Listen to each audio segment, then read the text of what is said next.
하나님께서 율법을 사람에게 주신 목적은 무엇인가? 하나님께서 수천 년 동안 율법을 사람에게 주신 목적은 과연 무엇입니까? 율법은 사람에게 지키라고 주신 것이 아닙니다. 율법을 주신 목적은 사람으로 하여금 율법을 범하라고 주신 것입니다. 율법을 세우신 것은 사람이 범하기 위한 것입니다. 당신은 이것을 기이하게 여기지 마십시오. 이것은 하나님의 목적이며 성경이 표명하는 바입니다. 하나님은 일찍이 우리 사람이 부패하고 형편없다는 것을 아셨고, 하나님의 목적은 훨씬 전에 우리로 하여금 아무 대가 없이 하나님의 은혜를 의지하여 구원을 얻게 하시려는 것이었습니다. 하나님은 우리가 이미 극도로 부패하기 때문에 아무것도 그분께 드릴 것이 없다는 것을 아셨습니다. 그러나 하나님은 우리를 아시지만 우리는 도리어 자신을 알지 못했습니다. 그러므로 하나님은 반드시 법으로 우리를 가르치셔서 우리도 그분이 알고 있는 것, 바로 자신의 부패함을 아는 것을 알게 하시고 하나님의 은혜를 받아들이도록 방법을 쓰시지 않을 수 없었습니다. 하나님의 방법은 율법을 사용하여 우리가 율법을 지키게 하는 것입니다. 우리가 만일 선하다면 우리는 틀림없이 지킬 수 있을 것이고, 만일 부패하다면 틀림없이 그것을 범할 것입니다. 바꾸어 말하면 우리가 만일 범죄한다면 그것은 우리가 부패하다는 것을 나타냅니다. 율법을 지킬 수 없다는 것은 우리의 육체가 연약하다는 것을 나타냅니다.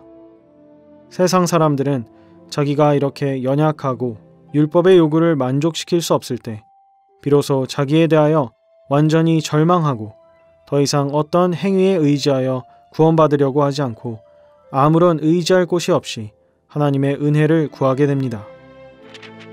그러므로 성경은 그렇다면 율법은 무엇 때문에 있습니까? 율법은 범죄 때문에 더하여졌으며 라고 말합니다. 이것은 사람의 부패함을 나타내는 말씀입니다.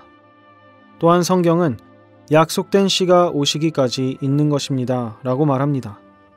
이것이 바로 주 예수님과 그분의 구원입니다. 여기서 우리는 사람이 행위로 구원받을 수 없고 오직 은혜를 의지해야 한다는 것을 알고 있습니다. 그러나 여러분은 왜 행위를 의지하지 않고 은혜를 의지해야 하는지 생각해 본 적이 있습니까? 우리 자신이 부패하고 연약하고 오염되어 하나님의 의를 이룰 수 없고 하나님의 율법을 지킬 수 없으며 좋은 행위가 있을 수 없기 때문에 우리는 반드시 은혜를 의지해야 합니다. 하나님께서 은혜로 우리를 구원하신다는 것은 우리에게 너희 자신은 극도로 부패하기 때문에 내가 은혜를 베풀지 않으면 방법이 없다 라고 말씀하시는 것입니다. 형제들이여, 여러분은 이미 다 은혜로 구원받은 사람들입니다. 여러분이 구원의 문으로 들어설 때 다 자신이 무능하다는 것을 알았는데 왜 오늘날은 여러분 자신이 이렇게 아름답다고 생각합니까?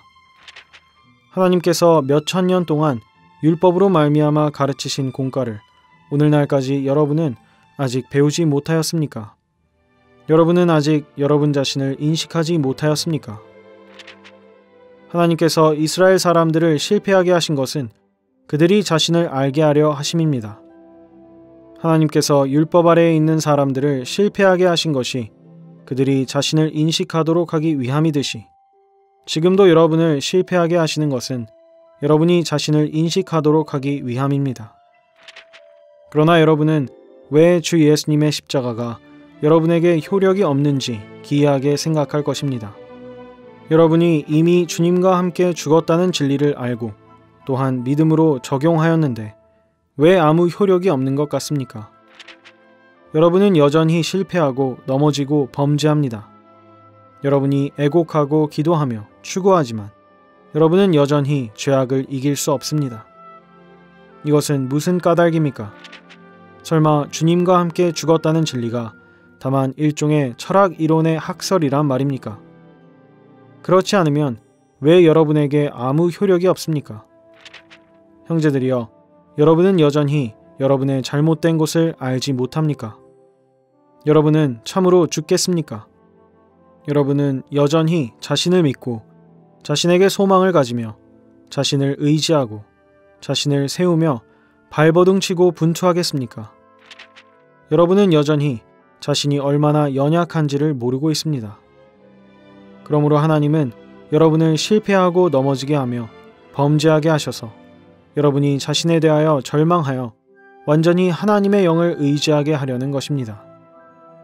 그런 후에 여러분은 비로소 이길 수 있습니다.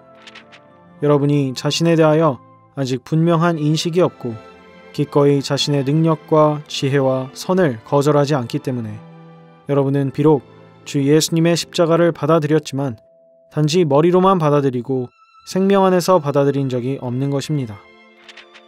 십자가로 심판받고 정죄받고 못 박히는 것은 바로 자기, 곧 자아입니다. 그러나 여러분은 오히려 그것을 믿고 의지하며 사모하는데 어찌 십자가가 여러분에게서 효력을 발휘하겠습니까?